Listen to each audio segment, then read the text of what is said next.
শীত আসতে না আসতেই ফেনী বাসাবাড়িগুলোতে একদম গ্যাসের অভাবে অনেকে রান্নাবান্না পর্যন্ত বন্ধ।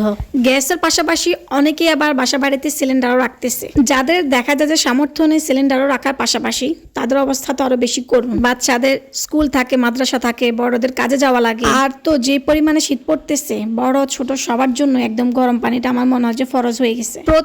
প্রতিনিয়ত শুধু গ্যাসের অভাব, এত পরিমাণ।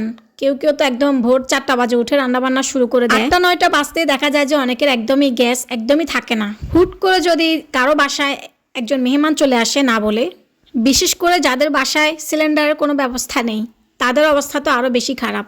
কেন যে কিভাবে কি হচ্ছে, যারা বাসা বাড়িতে থাকে তাদের ভোগান্তির একদমই শেষ নেই। আজকে কয়েকদিন তো আরও বেশি ঠান্ডা পড়তেছে, এখন তো আরও একবারেই নেই। কিছু কিছু জায়গায় আছে, কিন্তু বেশি সংখ্যক বাসা বাড়িতে কিন্তু গ্যাসের খুবই সমস্যা।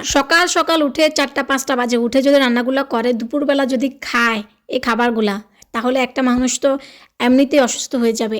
এত ঠান্ডার ভিতরে এত ঠান্ডা খাবার খাওয়া যায়? ফেনীতে এই গ্যাসের সমস্যার কি আসলে কোনো সমাধান নেই?